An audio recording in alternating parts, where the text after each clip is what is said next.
Okay, so you've just bought your first pair of gymnastic rings, but you don't know what the heck to do on them, because even the easiest exercises on the floor turn into a real struggle on rings. In this video, I'm gonna show you the best exercises you can do on rings, and starting out, so it won't shake like a leaf when hopping on rings, because let's be honest, everyone does at the beginning. So to solve that, we're gonna start with ring support holds.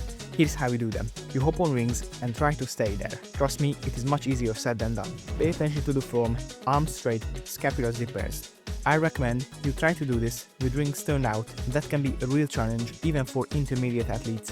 So you may just want to hold the top position of the dip with rings close to your body. The goal here is to achieve 10 to 15 seconds of rings turned out hold for 15 to 20 seconds of normal ring dip hold. There will be also a bonus tip at the end of this video that will speed up my progress a lot if someone told me this when I first started out. For now, let's focus on our back muscles because they get neglected quite a lot with at home training. But now that you have rings, you can start doing the best exercises to get a fake back. So next up is the mighty ring rows. It is an amazing back exercise that not only will prepare you for a pull-up, you might just want to keep it in your workout routine for the rest of your life. You can pretty much adjust the difficulty for all levels, have your feet under the rings and adjust the straps based on your fitness level. The lower the rings, the harder the exercise.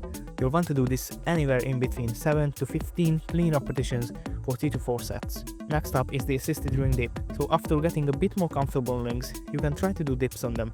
But what I recommend you do is to start with some kind of assistance. That would be resistance bands, or my favorite technique that you can also combine with bands, and that is to connect the two rings with a strap. I like to do this with a ring strap that is already hanging down next to your ring. All you have to do is put it inside the rings and put your hands on them so that when you do your dips, the dimensions your rings can move in decreases, going almost only forward or backward, thus making the exercise easier. This is a great way to transition from regular parallel bar dips to full-on ring dips. At least that's how I went about it, and it worked perfectly. If you do this without bands, aim for at least 5 reps for 3 to 4 sets. The goal will be to be able to do these assisted dips for around 10 reps for 3 sets, and then you can move on to full-on ring dips.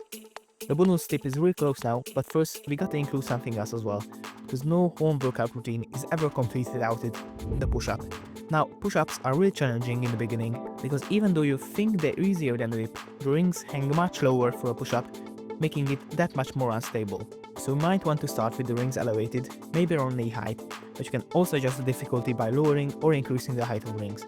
With ring push-ups, I recommend you don't go below 6 reps, since the foam can break down easily due to core engagement. And now for the bonus tip. This exercise will skyrocket my pull-up progress, improve my posture and stretch my pecs. And it is none other than the dead hang, which you can do on rings as well, but if you don't have them, you can do them basically everywhere. The reason why I highly recommend doing this is because if you have a weaker grip like I did, almost every back exercise you do will suffer from it. For some time, my grip would always fade before my back, making my pull-up progress much slower. But as I said, your posture will also benefit from it, so give this a try. And if you want to make it less boring, do some scapular pull-ups while hanging, which basically means initiating a pull-up without bending your arms, so only your scapulas and upper back muscles are doing the work. I hope this helps you to start an incredible fitness journey on rings, which can take you to a dream physique in no time, if you stick to working out on them regularly. Here's a little summary that you can screenshot for future reference. The order of the exercises should be based on what's hardest for you, and put back and chest exercises one after the other, so while one muscle group is working, the other one can rest. If you do this 2 to 3 times a week, the full body split for a couple of months, you will see incredible gains. But now, the time has come to help me make incredible gains, so please press that subscribe button. Until next time.